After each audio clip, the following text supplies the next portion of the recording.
The criticisms sting a bit. I don't see it as a sport. I don't see it as a game. All that flummery, that needs to be gone. You feel hunted in your own house through your own phone. Like, it's horrific. Hello and welcome to Electoral Dysfunction with me, Beth Rigby. Me, Ruth Davidson. And me, Harriet Harman. And in this episode, it's over to you, our lovely dysfunctioners. We're giving you the microphone and answering some of your questions this week. And we have got lots of questions and lots to get into. Now, if we don't get to your question this week, or if you have another question for us, do keep sending them in. The number to WhatsApp is 07934 200 444, or you can always email electoraldysfunction@sky.uk. Should we get going? I love Q&As. Right, come on, let's I go. always get nervous at the Q&As. Is it like being I interviewed? always feel like I'm going to say something dumb. Oh, you never say But they that. do. The questions really make our brains work harder, don't they? They really do. Yeah. Okay, shall we kick off Yeah. with something we've talked about a fair bit on this podcast, but recently feels like a really important question about the relationship between politics and the media. So this is Andrew's question. Thank you for your question, Andrew. Ruth, have you got it? Can you read it out I for do. us? Let me read it out here. So I'd love to get your take on the role of the media in what feels like an increasingly unstable political system. Whenever a new Prime Minister takes office, the media often seems to move almost immediately into a cycle of criticism, scandal and speculation about failure. In light of Starmer's resignation, is it fair to say that what feels like a relentless focus on Westminster drama creates a self-fulfilling sense that governments are failing rather than encouraging scrutiny of policy and long-term outcomes? I'm not suggesting that Keir Starmer's government was beyond criticism or that everything was going well, but as an ordinary voter, it often feels as though political problems are magnified out of all proportion, creating a sense of crisis long before a government has had time to deliver or fail to deliver on its promises. That's very fair-minded, Andrew. And I think we have to put that to you, Beth. You are one of these Machiavellian people with a microphone. Machiavelli with a mic, that's you. Mackie with a set of, mic. high heels. Yeah, man. So, were you unfair? Did you jump in too early, or was Keir Starmer just a bit shit? It's a really good question from Andrew, and it's something I've been thinking a lot about because there was quite a lot of chat, certainly on social media, around the downfall of Starmer and whether or not kind of journalists were treating it as some sort of blood sport, as in, was it just a game? Did they look like they were kind of feeding on it? And also, what had they done in the hunt? You know, had they been the ones that had given chase? And I have been thinking a lot about it. And actually, the media editor at The Guardian, Michael Savage, wrote a piece about this and interviewed me and Robert Peston of ITV about it. So I've thought about it a lot. And I have to say, Andrew, that the criticisms sting a bit, actually, because in all sincerity, that is not certainly what I try to do. It's not what I want to do. I don't see it as a sport. I don't see it as a game. It feels deeply serious when a government is beginning to implode. And I sort of have a great sense of responsibility about covering that and reflecting that, but not sensationalizing it and not making light of it. And also at the heart of it, and it gets forgotten sometimes. And I thought Ed Davey was really good in the Commons, actually. Can I also recognise how difficult it was for the Prime Minister to make the statement he did on Monday? It's an important reminder, as we debate issues robustly in this House, that we are all human, and it's something that everyone should remember. A Prime Minister is still a father and a husband and a dad and a man, you know, just as the cabinet are, and all the advisors and all the people that are, you know, potentially about to lose their jobs. So there's kind of people at the heart of it that it feels you don't want to be voyeuristic about it. So in my experience, what I try and do is I try not to over-speculate. I always try to report what I know and don't speculate on what I don't. I try and do that. But my job really is to find out what's going on and try to reflect that to audiences. And if we are reporting around political crises, it's not because we're creating it, it's because the political crises are happening. I do think that where it has got harder for governments is the environment in which they are operating, because what has certainly changed from when I was starting out in journalism, is it even 30 years ago? My God. 25 years ago, to now, is that the environment in which politics and news is happening has completely changed. So it's 24 hours, 7 days a week. There is endless social media, endless platforms. The pressure of that fast turnaround, constant news environment, I think has definitely sped things up. And I think things move at a much faster pace, and I think it's much more difficult to operate in. But at the heart of it, journalists are only reporting what is going on, and it is our job to reflect what's going on. And really, the downfall of Starmer wasn't created by the media. The downfall of Starmer was really created by the disappointment his parliamentary Labour Party felt in him, poor polling, bad election results, and a loss of authority. And it is my job as a reporter to chronicle that and reflect that in the reporting. I'm not saying we always get it right. And I always think about tone as well. And I sometimes think, because sometimes, genuinely, when you're outside Number 10 and it's all quite fast moving and the cabinet ministers are coming out and it's very live, it is quite exciting in that there's just adrenaline. You're just full of adrenaline. And I do sometimes reflect on, did I get the tone right? Was I respectful? Because you don't want to appear like you're taking this stuff lightly, because it is sort of really serious and it's a privilege to do it and it's a responsibility. So that's my genuine answer. But I don't know, do either of you feel differently? Do you think the media does contribute? Because you guys have been on the other side of it. You know, you're in all of this, although we pod together, we are on different sides. I'm the journalist and you guys are the actual principals. Well, I'm a bit like a, what is it? Is it an oyster that changes sex several times in its lifetime? And that I've been one, then the other, and then gone back to the first one in a kind of sense. So, and I've got a foot in each camp. So you have a unique insight. So why don't we go for the purity of Harriet Harman first, and then I can come in with my like mixed messaging after. Well, just starting with the principles, we'd all agree that to keep your politics clean and accountable and democratic, you've got to have a strong and independent press. I mean, that is fundamental to democracy, and holding government to account. But the question is whether or not it's one-sided. And there's always been a strong interplay between politics and the media. And I remember, back in the 90s, Murdoch held sway. And it felt like it was almost impossible for a government to get elected because of the power of the Murdoch press. And that was so much the case that Tony Blair, in order to try and win the election in 1997, actually went across the world to some South Sea island where Murdoch was having his big corporate conference in order to kind of pay suit to Murdoch, to try and get past the obstacle of getting into government of the massive Murdoch press. And then, of course, there's been other things that have happened, like the decline of the local press, which used to be such, the local newspaper was such an important way of holding things to account locally, and of that has been obviously hollowed out. Then there was the emergence of 24 News. I mean, I think it used to be quite relaxing in Downing Street when actually the news happened at 9 o'clock or in the Sunday newspapers. And now it became 24-hour news, which absolutely accelerated and changed politics. And then, of course, social media. So you get your local media, but you also get Elon Musk and social media joining in. But I think, honestly, Beth, I always feel that you try and keep the balance. You try and do a professional job, and you try and not have that bloodlust, which does, I think, affect some journalists. And I'll give you two examples of it. In 2002, I was celebrating my 20 years anniversary of being a member of Parliament.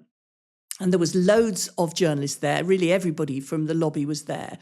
And it was the time when people had pagers.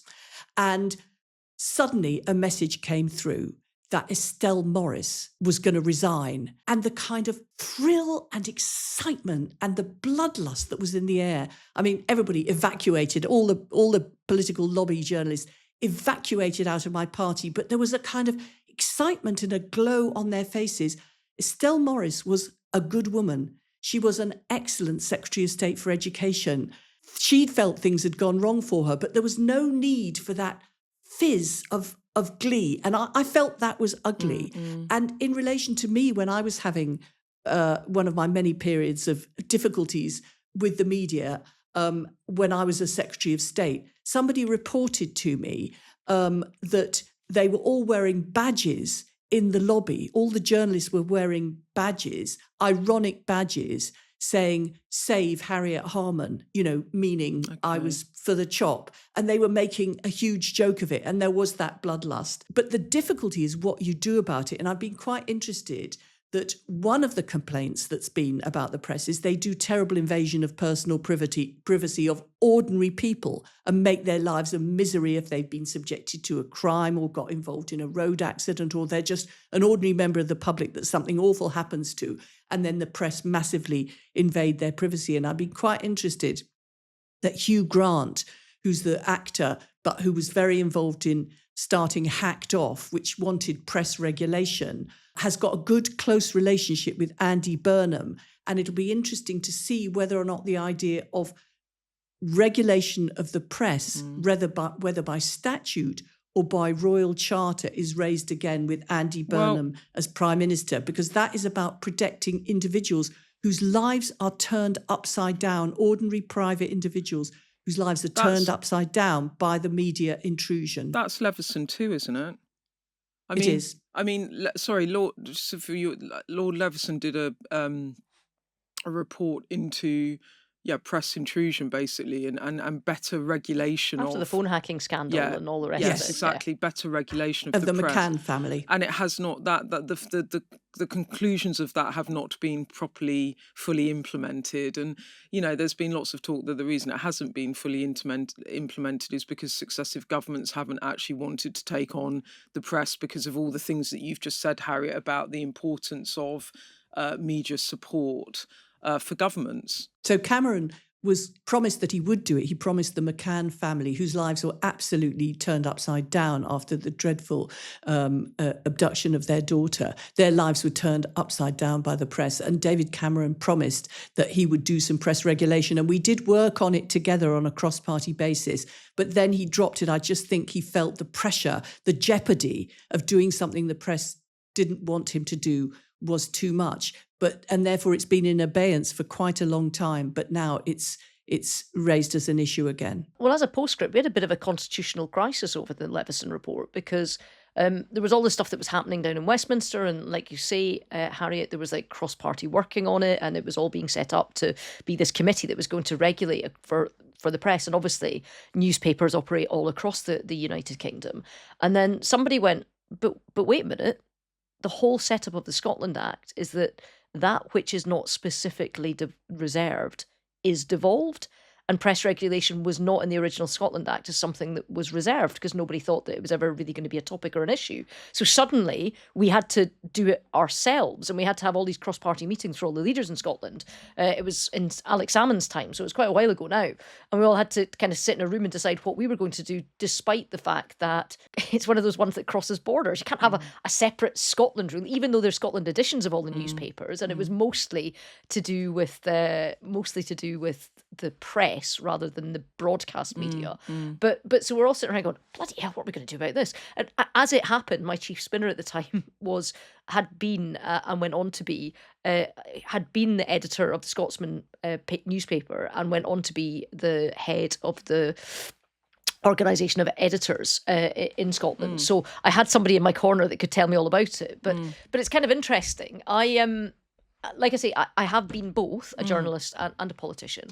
And all of my time, I've never felt like a proper politician. I've always felt like I'm a journalist that then went and did some politics. And even when I was a politician, and even when stuff went wrong and I was being hunted, and it's horrible. Like, I cannot explain to people at home how horrible it is when you're being chased across a lobby by like people, you're having stuff thrust under your nose, when you can't get out of your car without people shouting questions at you, when, you know, the worst thing you can do is have the body language that says, get away, but everything in every fibre of your being is screaming, back off, because you don't have the line, or you don't know what it is, or you haven't seen the report, you don't want to get into, you know, you don't want to say anything that's not true that you'd have to backtrack on, or somebody has done something. And so much of your time as a leader is answering for other people's, if I'm allowed to say that point, I'm not sure. It's like a counsellor that's done something daft, or an MSP that's said something stupid, or, you know, if all you had to do was your own job, it'd be so easy, but you're always answering for other people, and it is horrible. And then the social media, the pylons that happen, like you feel hunted in your own house through your own phone, like it's horrific. And in saying all of that, I utterly believe it is necessary. Utterly believe it is necessary, because you cannot have spaces wherein politicians can hide things that would compromise them. And it matters that people can see what's going on. And it sounds silly sometimes to talk about Keir Starmer being given free suits or a free set of glasses or whatever. Like it's a piddling little thing. But if the person that's giving you free stuff gets access to number 10, if they've got access to areas that even other politicians don't have, never mind other members of the public don't have, that matters. If you're taking the free stuff at the exact same time, despite your, you know, £100,000 plus salary, at the exact same time you're saying that pensioners on 15 grand a year are getting their winter heating cut, that matters. So I don't think it's a conspiracy theory. And I also think, in terms of the question, I also think newspapers have never been less influential than they are now.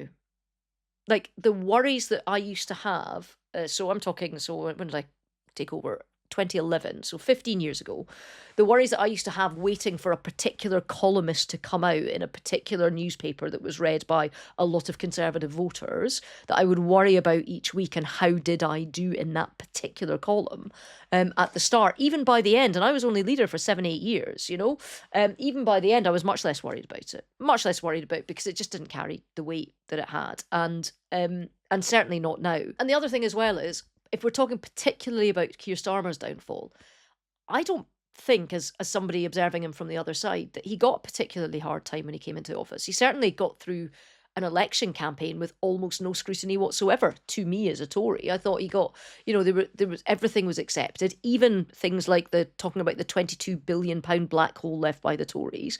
When you had people like actual organisations whose job it is to audit that, saying that £22 billion is not the number, it was still repeated verbatim by all the news agencies, and it didn't matter what the Tories said to say, no, that's not happening.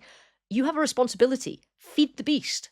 If you get your lines right, if you have a drumbeat, if you've got a comms department that works, if you're making announcements, if you've got forward momentum, and if you're feeding the beast every single day, you will have a better time than when you're not talking to the press. You've got to have a plan, you've got to have a pattern for how you report it, you've got to have key people that know their jobs, that are the people you go to, you've got to have discipline within your party to cut out the other noise, and you've got to have progress.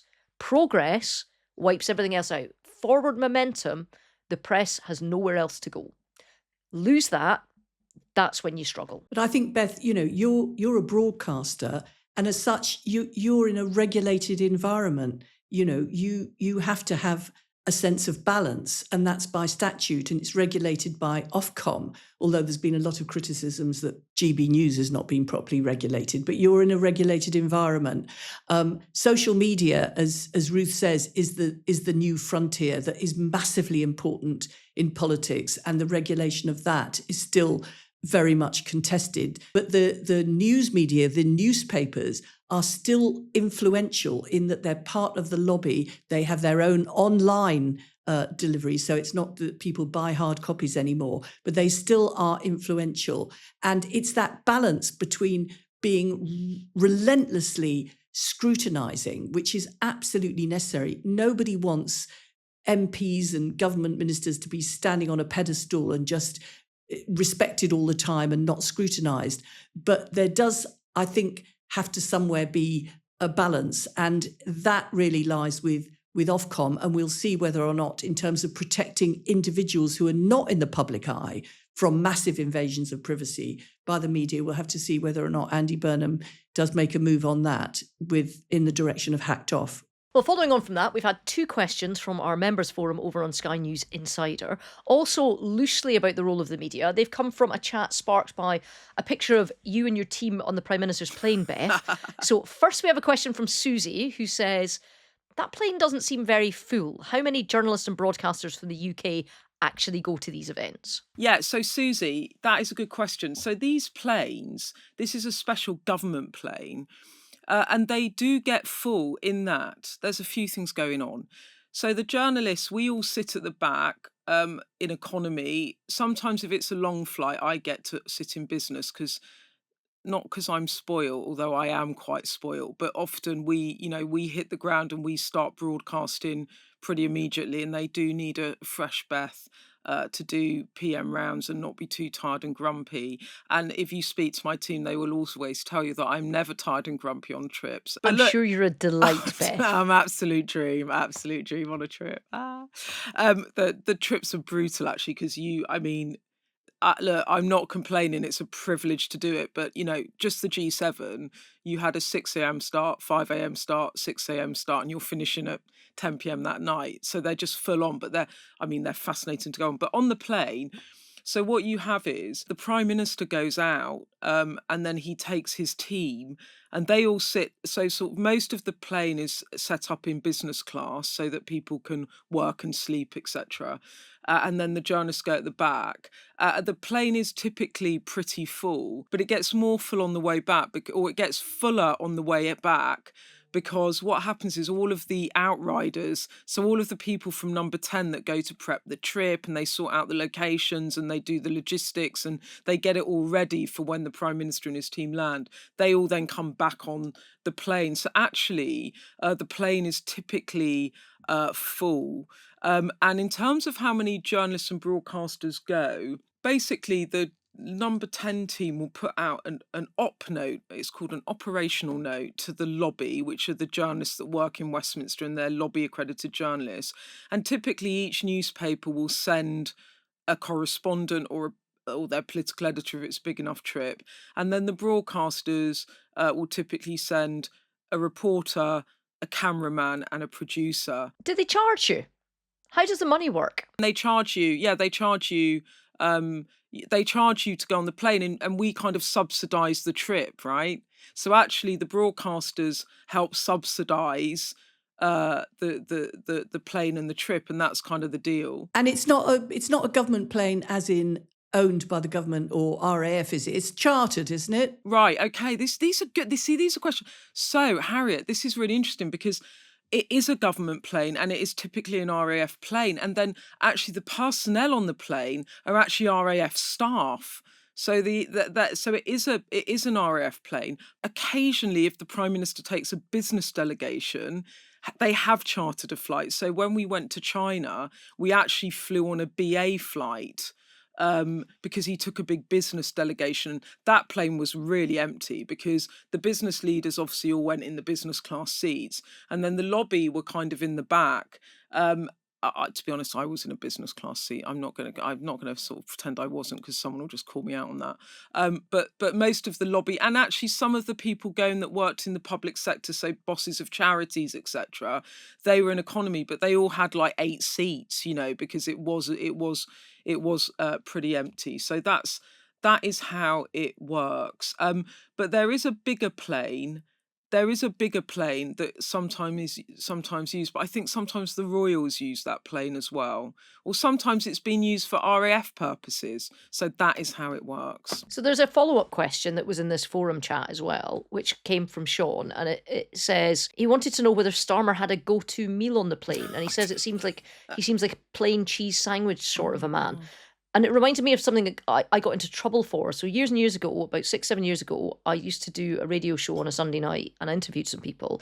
And Jess Phillips, sometime of this parish, doing some of the election dysfunctions for the Insider Group on a Tuesday, I was interviewing her and we were talking. It was just after Keir Starmer got elected. And I said, do you know, he just strikes me as the sort of man that if you're in a bar and you sent him to get some snacks, he'd come back with ready salted crisps, which to me is this like massive insult. And she was like, but I like ready salted. But he does strike me in that sort of John Major tucks his shirt into his underpants, like likes peas kind of a way, as just the most straight, boring, least adventurous palate of a man. I've actually got some breaking news for you. This Ooh. was not...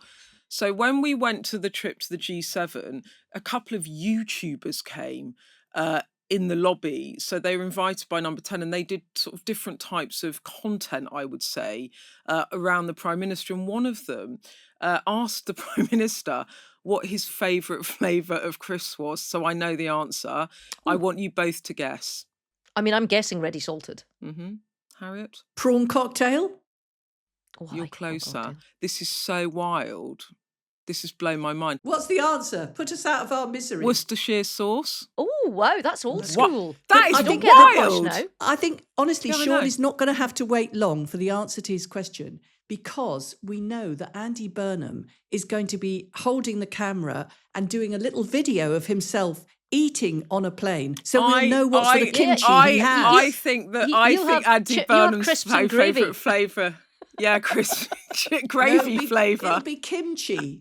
No, Kimchi. not this man of the people. Kimchi. Not in his little He doesn't t-shirt. even know what something it for is. gut He health. doesn't know what kimchi is. Don't you start be making him a new Labour lovey. Don't you do that. Starmer might know his way around a hummus or not, but I don't think that Burnham goes for kimchi. Can I also tell you something else that's really nice at the front of the plane that they get? Well, I never go down because I haven't got... So right at the front of the plane, they have a kind of bit and they'll have a lovely snack. They have a snack section and you can go and get like crisps and snack bars and a little packet of olives and some of those nice, some nuts and things. But they're right at the front of the plane. So if occasionally we go past the front on the way down, I might nick something or just borrow, just take one or two things. But where you can't really, can you imagine me kind of going up the plane and going, "Hi, Prime Minister, I'm just taking your Worcestershire sauce crisp so you don't mind." I mean, you can't do it. But So I've got this kind of view of you like being frisked on the way off the plane with just like those miniature booze bottles clinking in your pockets because you've been like robbing them. No, actually, I have a bit of Bombay Sapphire having a clink. My cardinal trip rule is you do not drink anything on the way out, because you can't. But you do just on the way can't. back. Is that right? I'm not discussing what stays on tour. What happens on tour stays on tour on the way back. That's what I'm saying. I think she get you one of the mugs that you can buy in the gift shop from the House of Lords, because they've got quite cute ones that say your lordship and your ladyship on them. So we might get you one for your ladyship, Beth. I'm not even a lady. It's you two that get that. Baroness 1 and Baroness 2. Don't bother to invest in one of those mugs. I'm going to buy you. Andy Burnham's going to do Lord's reform. Yeah. And I hope one of the Buy reforms you he two. does is take away everybody's titles Yeah. and make people to be properly senator, not lords and ladies. I mean, all that flummery, which dates back to the hereditary principle days, that needs to be gone. Don't buy the lord or lady mug. I will bet you £100 to the charity of your choice, Harriet Harman,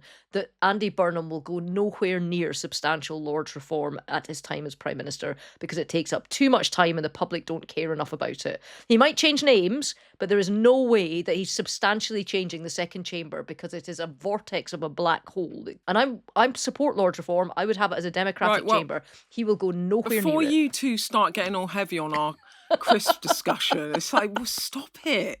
We're just talking about cheese sandwiches. Why'd you have to make it so heavy? No, I'm telling you what I'm going to find out. I want you to both guess Andy Burnham's favourite crisp. And when I next see him, I promise I will find out. I'm going to ask him. So what do you think it is? I'm trying to think of something so on brand. Do you know what I think? This is very specific. But I think he probably likes Smith's Square crisps with the little salt packet that you pour on yourself, because it's like so on brand for his exact sort of age and stage. They're owned by Walkers now because they bought Smith's out, but you used to get them. What are you going for, Harriet? Something that I tried the other day, which is, they're not miso crisps, they're umami crisps. They're very strong and they're fluorescent green. I think that's probably what he likes. Harriet, I really think that you are still in the era of Andy Burnham 1.0. I haven't got with the Northwest vibe, not you Andy think? Burnham 2. Do you know what I mean? I think Harriet, he's still in the cabinet with James Purnell in your mind. He's still that kid. But he's moved on, Harriet. So I am 47 years old, and I've spent my entire 47 years never understanding, the same way as the other 65 million people that don't live in London, have never understood all these jokes that media types in London make about the difference between normal London and North London. And Harriet, you've just explained it to me in one thing.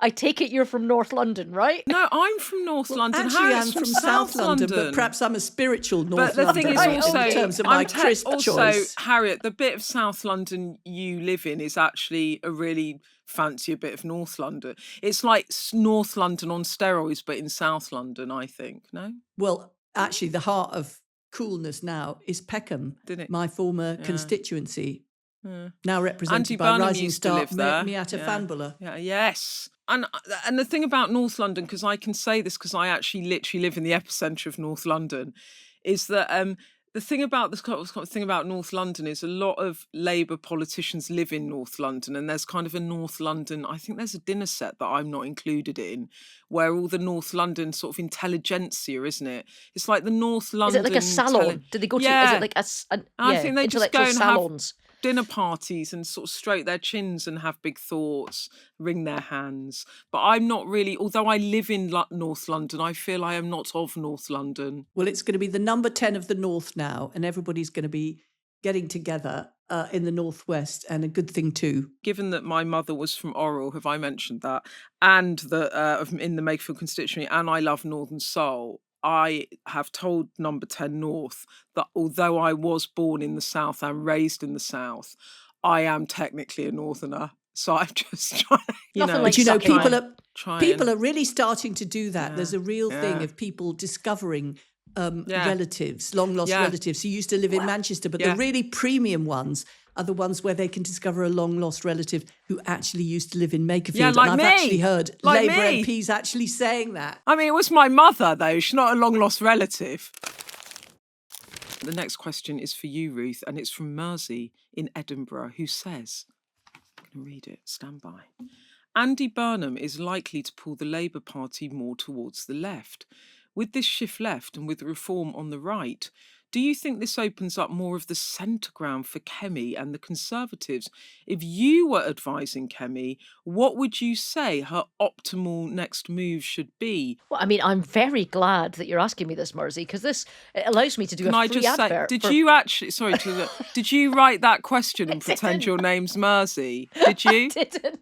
No, but I literally could have, because as you know, Beth and Harriet, and some people at home will know, and it'll give me a chance to explain to more people at home, I was involved in helping set up an organisation sort of under the auspices of a whole bunch of Conservatives, but not of the Conservative Party, called Prosper UK, which is exactly trying to talk to the about 7 million people that are kind of centre or centre-right and self-identify as that, but that feel that no party talks for them. I think that the Conservative Party only wins when we're a broad church, and I completely 100% get when she took over a couple of years ago and reform was looking like it was going to rise and rise and rise, that she wanted to sort of dig a line in the stand and say no further here in terms of stealing Conservatives and all the rest of it, get all of that. But if you're going to speak to the whole country, you can't just speak to the right, you have to speak and pivot. And I think now, as we see a plateau in terms of some of the by-election results for reform, and we've talked about this on a previous pod, as we see Farage getting himself into trouble and taking himself out of the media because he doesn't want to be questioned about certain things, she has this amazing opportunity to pivot. And to be fair to Kemi, she's got a lot further away from some of the identity politics she focused on when she started and moved into the economic space. And we saw at the Aberdeen South by-election talking about energy reform and what we're going to do. You see her talking about tax, welfare reform. So she is pivoting into spaces on economics. She's doing a lot more outreach work with business, doing a lot more city dinners. She didn't really do much of that at all in the first 6 to 9 months. So my clear advice to her, were I to presume to advise her, would be more of that. Stick to the economics. You can build a bigger coalition sticking to the economics. And also, we still need people to forgive us for 14 years. They kicked us out. They kicked us out hard. They did it on purpose. it is hard when you've just left office to rebuild that sort of trust. Talking about what works economically is one of the ways in which you can do that. I mean, Harriet, one thing that has struck me because you and Ruth have been talking a lot about whether or not reform have peaked and will fall backwards. I mean, if we'd been talking about Badenoch 3-4 months ago, we'd have been like, the Conservatives will just be irrelevant in the next election. Do you think we're moving to a place where they will be in real contention again, i.e. the big kind of party to beat? We've assumed it will be a kind of Labour versus Reform election effectively. Do you think that there is a world in which that changes over the next 2 to 3 years? Well, I did think, when Reform was really on the up and in the ascendancy, that it would be Labour versus Reform at the next general election. But I now think that there's a very real possibility that it will be Labour versus Tories at the next election, given that we all know that there's much more fragmentation anyway.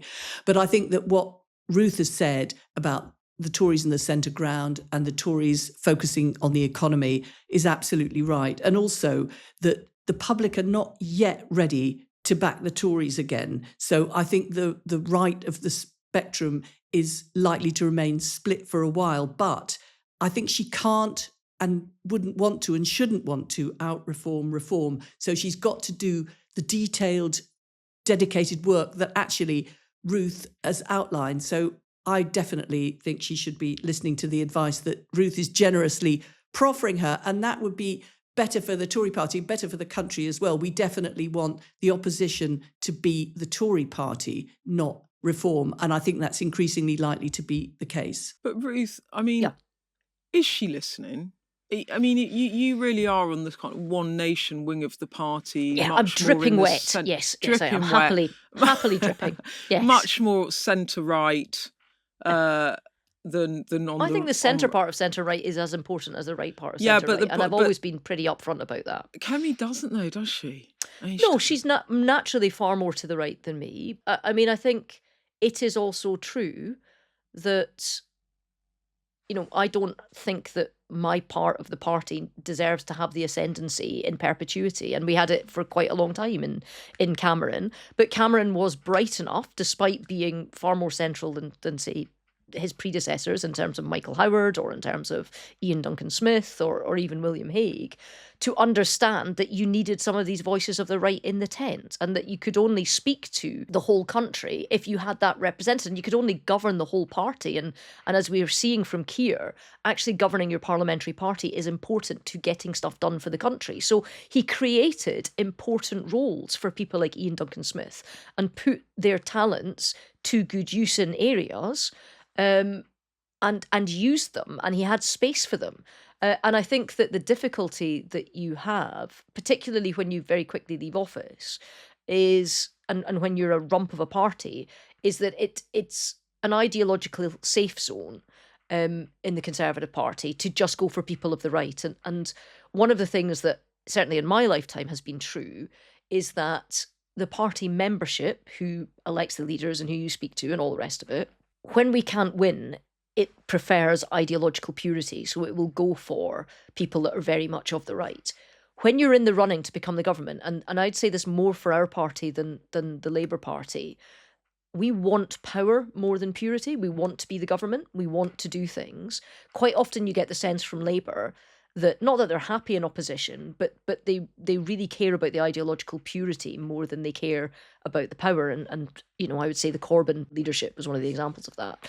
So I think that there will be siren voices trying to drag Kemi to the right and into a safe space for her ideologically. I think that she has to recognise that if she wants to get us back on the pitch, and even though we had a resounding thumping at the ballot box in 2024 before she became leader, even though that the amount we've got to, the mountain we've got to climb to get back to being government is higher than most other leaders have faced, she has to speak to the whole sort of spectrum, and she needs to involve the whole spectrum of the political party in that. All right, well look, we're gonna see about whether or not Kemi's gonna phone up Ruth and give her advisory role. That would be fun, wouldn't it? Well, I mean, I'm not on her speed dial. However, anytime I do want to just moan about stuff or make suggestions or put things in, my old party director in Scotland, Mark McInnes, is now the chief executive of the Tory party and okay, is running central office down there. So he is the person that I moan at, Yeah, and yeah. I'm fairly sure he roundly ignores me and just gives me like the WhatsApp thumbs up emoji to be like, yeah, go away, Ruth. But I feel like I've vented, so I feel Yeah, like yeah. I've been heard. Yeah, okay. It's very important. It's very important to feel heard, and we hope that you have felt heard.